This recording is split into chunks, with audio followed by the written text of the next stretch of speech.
2, 3, 4. Hardest part of the ring. It's the hardest part of the ring. Okay, sometimes you go over the top rope and then you bang your head on the ring apron. That's when you feel like a big dope, 'cause they're the worst bumps you can be taking. Oh, it's the hardest part of the ring. The hardest part of the ring. Sometimes you reach out for that hot tag, and then you go ahead and make your own comeback. That's when you should quit wrestling, and you're better off rolling thumbtacks. AEW, the hardest part of the ring. The hardest part of the ring. Now double claps. I can't hear you at home. The hardest part of the ring. The hardest part of the ring. Ba-da-ba-da. Whoa, Nelly.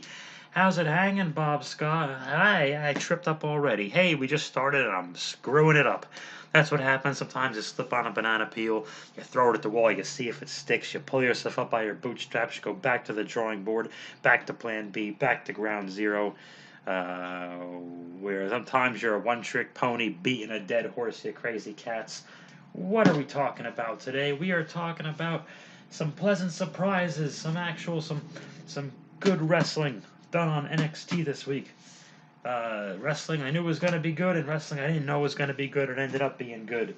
And not too much stupid stuff. And hey, wouldn't you know it, the Hulu edition didn't have any of the Garganos or The Way, although he got mentioned briefly, and we'll get to that later. So I'm very, very happy to talk about that. Let me turn some light on. This is for an audio medium. It's not important for you to know if the light's on or not, but I need them to see my notes, my chicken scratch, my NXT May 25th, 2001. Very serious notes I have. Very serious notes. Oh my goodness. Let's jump right into the pool. Hulk Hogan slams Andre the Giant to start the show, and he always will, forever and ever. And we have a package. We have a pretty decent sized package. It's not too big, but it gets the job done. It's a respectable package. It's not like the kind you see glamorized on the internet. It's just a normal package that you can handle at the beginning of the show without any discomfort.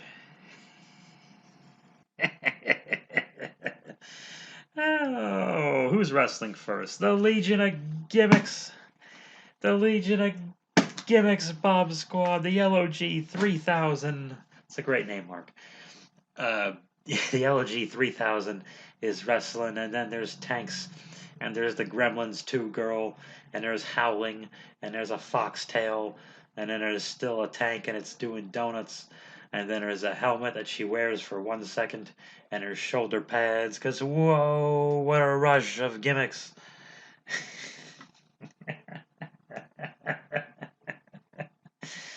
Okie dokie. They wrestle Raquel Gonzalez, the reigning NXT champion, who is in a tag team contest with her friend Dakota Kai. I was curious if they were going to do the old champion gets pinned in a tag match thing. They did not. Right away, let's just get this out of the way. The match gets 1 million stars, okay? Don't question my scientific star rating method, okay? Match gets 1 million stars. It was all right. This, for some reason, I don't know, more than other times, these four have wrestled a bunch in various forms and fashions and tags and singles. Maybe because it was a tag, it just really looked more remembering what to do next than usual for this group, and I don't know what's up with that. I don't know. I wasn't feeling. I mean, the thing is, it's a match we've seen a lot, and unless it's going somewhere, there's no real reason to get invested. I was surprised it was happening. To tell you the truth, the only bump Raquel takes, the only bump Raquel takes is she picks up old Ember Moon, um, Road Warrior Moon. She picks her up, and what happens? Oh yeah, she picks her up in a vertical suplex. I'm sorry, guys, it's been a long day. This Beachtown podcast has been kicking my ass with 2 full days of work on it. Bob, aren't you supposed to have a day job? That's another story for another day. So anyway, I'm foggy. I'm sorry. Ember Moon hits her stunner or the eclipse, I guess, out of nowhere on Raquel, and that was that. So Raquel bumps out of the ring, of course, and then they beat Dakota somehow. I think Ember pins Dakota, which, I mean, if anyone's obviously Dakota is there to kind of eat Raquel's pins right now. They're gonna do that. Raquel's tired of Dakota losing or something eventually. But I think it's way too soon because Io Shirai had the thing for a long time, and we've had a babyface women's champion in NXT for way too long. So I think, and it doesn't seem like they're gonna do it anytime soon. Um, yeah, I think it's just better to let Raquel just run. It's too soon. So the heels beat up the baby faces for losing the match. Raquel's especially upset, so she beats the crap out of Sloppy Blackheart on the outside of the ring. Throws her on the barricade, into the ring post, throws her here, throws her there, throws her everywhere. Doesn't no one drops her on a tank ever, I noticed. And she yells at Dakota to shows she was a little bossy with Dakota, where Dakota was previously in charge. I thought maybe that was a hint for the future, but who knows? So I don't really know what that means. Does Raquel's just going to wrestle one of the Legion of gimmicks one week, and then on some other time she wrestles the other one? Like, where's this going? I don't really understand because the Legion of Gimmicks lost the tag team championships to the Way, and I don't know the answer. Who's going to keep Raquel busy? If Raquel isn't kept busy, I'm a big fan of Raquel Gonzalez. If she's not kept busy, her title reign is going to suck. Just saying that. You're only as good as your opponents. Oh, remember, this is the Hulu edition I'm watching with the not limited enough commercial interruption. Bobby Fish returns to wrestle Pete Dunne. No entrances for either on the Hulu edition. Oh, hard hitting, scientific, very grounded. I don't even think they went out of the ring, and if they did, wasn't for very long because Oni Lorcan's at ringside. Match gets 2 million stars. 2 million stars. Do not question the methods. 2 million stars the match gets. It was pretty good. No one could really afford to lose the match. Dunn won the thing clean, which I guess makes sense now, kind of gathering what was announced for next week. So Pete Dunne wins the thing clean. Um, Strong showing by Bobby Fish, of course. I guess he's got new gear. It's red and black. I assume he has new music. I didn't hear it because there was no entrance. And there's a dead fish, like a fish bone thing, on his butt because his name is Fish, or he's a born again Christian and he shows it by putting it on his butt. I don't know the answer. When someone tells me they're born again Christian, it kind of says, "Oh, it used to be fun." So it's the hardest part of the ring, folks. That's what happens. No rep. So Oni Lorcan attacks. This is the second match in a row. Clean finish, attack for no reason. Uh, Oni Lorcan just starts beating up Fish, who already lost anyway, and he's already laying there. So Lorcan's beating up his beat up tricep. And the referees, they all wait until the right perfect cue right before the big death blow for 5 of them to run out instead of gradually one at a time. You're really supposed to stagger that because if they're all backstage doing other referee things, wouldn't they learn at different times? Yeah, that drives me bananas. And so it just takes me out of it. I go, okay, they can't. They let all of the heinous stuff with the perfect camera shots go on until it was time to not have perfect camera shots. Uh, we do a recap of last week. Bronson Reed beat Johnny Gargano in a cage and won his championship. Next, we have probably, not even arguably, because some of you who know me on other forms of social media, I am guilty of overusing the word arguably a little bit. This was, without argument, the best in-ring wrestling talking segment of 2021. Cameron Grimes, I just said it like him, I'm being a mark. Cameron Grimes is out there to confront the $1 Million Man, Ted DiBiase. Cameron is interrupted in 2 words with the $1 Million Man's music. Cameron is still wearing his sport coat with no shirt, and his stomach and chest are hairy. He is hirsute, if you will. Huh. He's hairy and in his suit, and he's a hirsute man. That means hairy. He's interrupted in 2 words by the Million Dollar Man's music, which is beautiful. Just beautiful. And Ted Run comes out in a suit, and if you notice, he's wearing wrestling boots under his suit pants. Just because he's a fucking wrestler. I love Ted DiBiase. He didn't even bring up Jesus once. Just want to take a minute to talk to you guys about Jesus Christ, and if you forget about Jesus, it's on Bobby Fish's ass for some reason. All right. Everybody's got a price for Bobby Fish's ass. Enough. Ted's wearing wrestling boots, and he has a back and forth with Cameron, and Cameron tells him, "Hey, why are you picking on me? Don't you understand I was poor once?" And Ted tells him, "Kid, you got the athletic gifts, and you're smart, but you're not. You have all this money, and it's great that you can." They're both championing the fact that if a lot of money means you can treat people badly, and that's fun. I love that. Because I don't know where the hell this segment's going.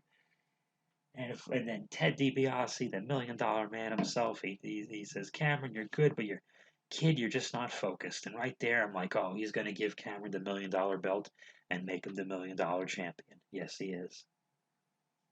LA Knight, the best freaking promo in pro wrestling all year. He comes out and he says awesome things. And not just "let me talk to you" and "yeah" and a whole gimmick. He makes you want it. He tells them both why he's awesome. He tells Cameron why he's a goof and says, no, he's not a millionaire, but he's going to be, and yada, yada, yada. DiBiase puts over LA Knight as well, when LA Knight and Cameron argue. And it's really hard for me to tell at this moment, wait a minute, who's turning? We got two heels arguing with a legendary heel for the attention of a legendary heel. Who's going to be sympathetic here? Or who's going to turn? Is LA Knight going to be the cool babyface anti-hero that decides this whole money treating people like thing is stupid? Or is Cameron Grimes going to be the sympathetic kid who kind of lost his way, and now this big pretty boy jock and this multi-millionaire are going to pick on him, and he has to rediscover his purpose? Which of the two is it going to be? They go back and forth. And LA Knight, watch this segment. Go out of your way and find it on YouTube. LA Knight turns on Cameron Grimes and gives him his finish. And Knight leaves with DiBiase. And it was just beautiful. Ted DiBiase. I thought he was going to stuff bills in a Cameron's mouth. He did not. I don't know if it was a COVID thing or whatnot, but I really did think Cameron was getting the money in the mouth. I was kind of surprised when he didn't. But Ted DiBiase says something about, "Kid, you never learn," or something like that, and he just does the laugh. He doesn't even say everybody's got a price. He just does the laugh. And it was beautiful. It was just so beautiful. Best segment in 2021. What a pleasant surprise! I have never seen Frankie Monet wrestle before. I know she's wrestled in, I think, the TNA or Impact. Yes, I know she's married to John Morrison. I don't like to identify people by just who they're married to. Is kind of unfair. But I just happen to know that, and I know she's wrestled a bunch. I've never seen a match of hers before. Right away with the entrance, I'm impressed. The big rope, just the attitude, I just believed her, and she struts her stuff to the ring. You know, Frankie Monet, she's got some size. She's not pencil thin. She's got some hips. She's got some curves, if you will. And she wrestles this Cora Jade girl who did a great job putting Frankie over, and Monet beat the piss out of her. And not even crazy bumps on the head and this and this. It's just the chops. At least twice she chopped her. It was vicious. You heard the forearms to the back. You heard everything. And when Cora Jade, she does, and it's, again, you give them one fancy flippity athletic thing, not one big bump thing. So Cora doesn't hit a big bumping move on Frankie. She hits a fancy fly around head scissor thingy to disorient or knock Frankie around. And then, of course, still gets probably clotheslined or whatever the hell. Something gets stopped after that. And Frankie took like 2 forearms from the Cora and like sold him more of a "how dare you" type of way. and it was she let this girl have it. She went out and she got herself over. No dog this time. Doesn't need the dog. She doesn't need the dog. You don't need it. She does Beth Phoenix finish right in front of her, which I thought they could have played up a little more, but it was, I thought it was terrific. Um, and Beth's cool because she acknowledges it quickly, but then moves on. Like if it was JBL, fucking if someone did a clothesline from hell type of thing, or someone clotheslined anyone after a bump out of the corner, he'd put himself over for 3 minutes on live fucking TV. So Beth did it right. Um, but you could have done a little more. I would have been all right with it. Or if Frankie looked at Beth or something like that, like a bitch thing, like you know, Beth went to high five her, shake her hand, and maybe Frankie snubs or something like that. I don't know, but whatever, not a big deal. They could always do that later. So I'm enjoying pleasantly surprised because I wasn't really feeling the Frankie Monet segments up until this point, and I was just hoping she debuts just so we didn't have to see him anymore. Really, really happy, very happy to see that match. It's called Getting Over. I'm gonna take a sip of water. You can hear me losing my voice a bit. Been on a phone all day. Okay, Bronson Reed is in a suit, and the big baby face colossal monster who says colossal a lot. He's from New Zealand, or no, he's from Australia. My bad. He's from Australia. My apologies. He says 14 years a lot. He talks humbly and quietly about hard work, and he gives an underdog speech. That's nice, but you're not an underdog. You're 300 pounds. Why? Who told him to do that? Then he's interrupted by Batman in a mask and a phantasm, or whatever the fuck the guy's name is. The bad cruiserweight and his evil friends, and they have tissues and they're pretending to cry, and one of the evil luchadors beats up the tissue box for no reason, which I thought was kind of funny. And then they go to attack Bronson Reed, who's the 300-pound underdog, badass. And then Memorial Sloan Kettering, the Midget Street Crew, MSK runs out. And I don't know, I was scratching my balls. I guess the baby faces made the heels powder out. So it looks like Phantasm is going to be the next guy to challenge Bronson Reed at some point, which was a warning sign for what was to come next, of course. Because I'm thinking, oh, Gargano's going to come out. We haven't seen Gargano yet. He has to have as much time as possible at all times. This boring athletic midget has to have as much time as possible all over this show. And William Regal is from his office. Again, brilliant use of the commissioner role. You'll see him for 30 seconds at a time, saying what he's got to say, and letting you enjoy the rest of the show.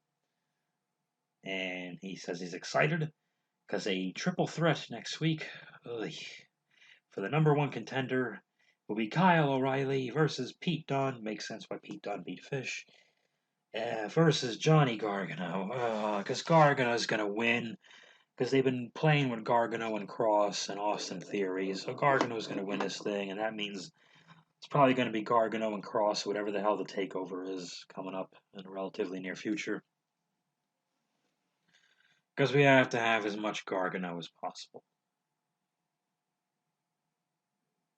I bet you Gargano beats Cross too, just so they can have their stupid stable have all the title.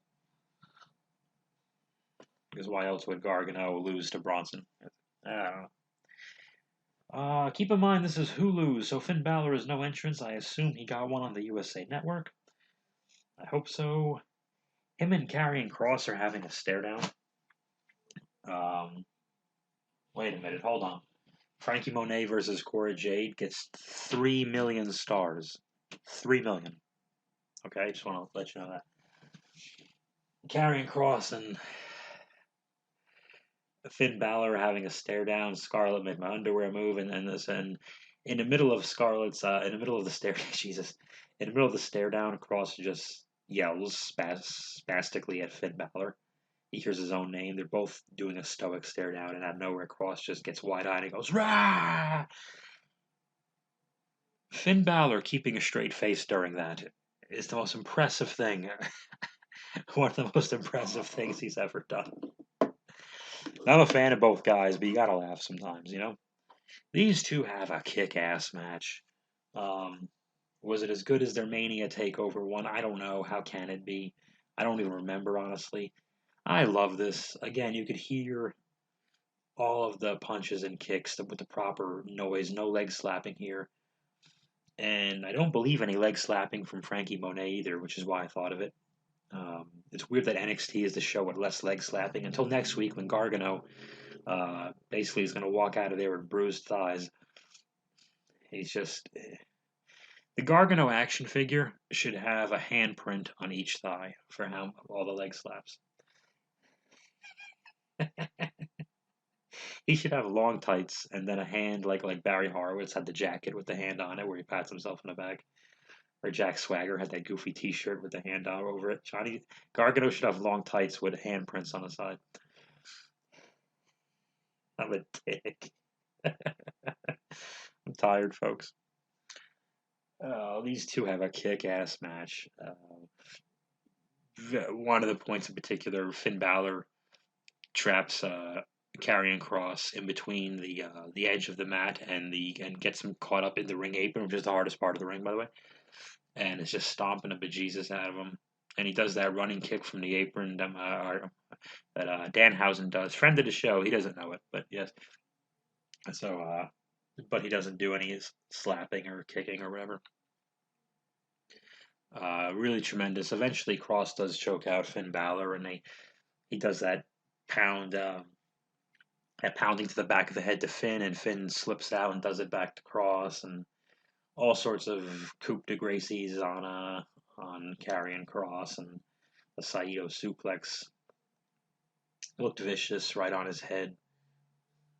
These two, man, they have a chemistry, and these two Finn Balor matches have got to be the longest Karrion Kross matches. They have to be that we've seen so far, and it works, but it can only work for so. If it goes too long, against any other opponent, it would look a little goofy. Oh, and when Karrion Kross wrestles Gargano for 25 minutes, the second half of that is going to look goofy, or at least the last third. Like, why hasn't he beaten this tiny man with a normal haircut yet? We don't understand.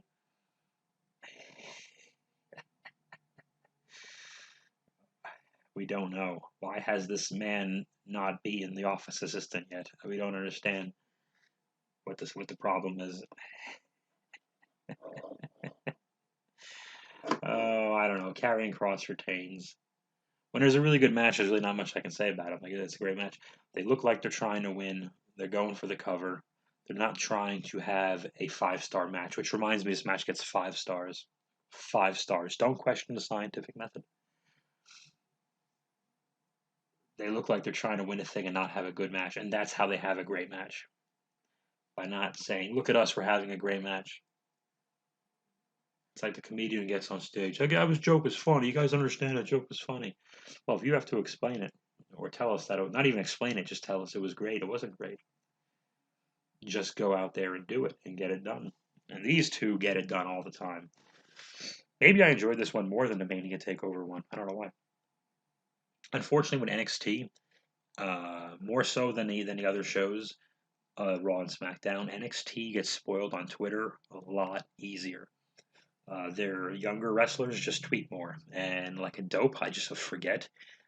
I don't even go looking. I'll just be like, oh, what else is going on? Did anyone like my bullshit or whatever? You know, we all have our problems, guys. Did anyone like my stupid joke? And then I'll be like, oh, Cross retained. Okay. Like, and by the way, sometimes it's just the legends retweeting that ruins it for me. Shawn Michaels actually ruined this one for me, not the NXT people. Um, any NXT Women's Championship title change has always been ruined for me on Twitter. So, yeah, I keep forgetting. We're not in love anymore. I keep forgetting. Okay.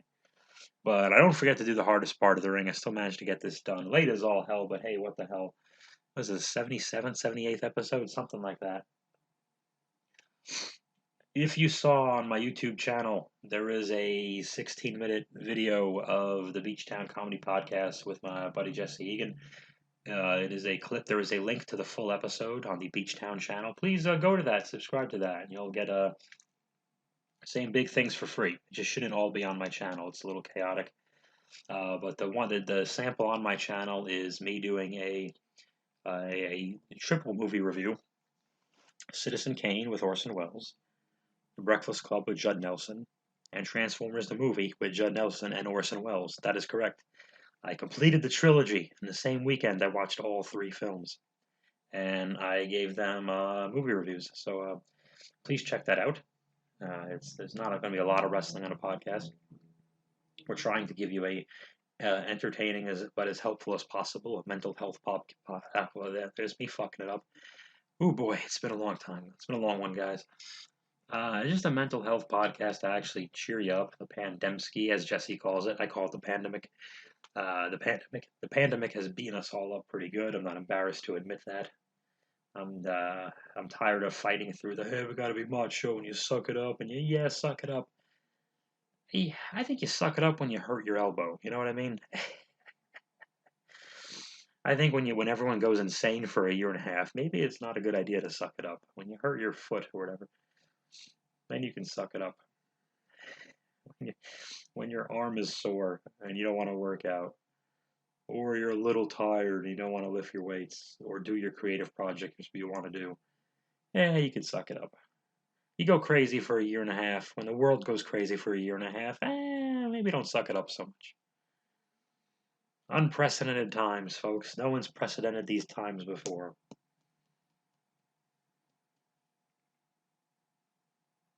Next week, folks. Maybe I'll do something on Nope. Never mind. I don't want to say that out loud. Go to Beachtown. Thank you, Bob Squad. Great yammer at you cats. I can't say hear from you because you're hearing from me. Thanks for letting me rant at you crazy cats. Enjoy the rest of your week. Have a diet Dr. Pepper. It's the hardest part of the ring. The hardest part of the ring. Ba-da-ba-da.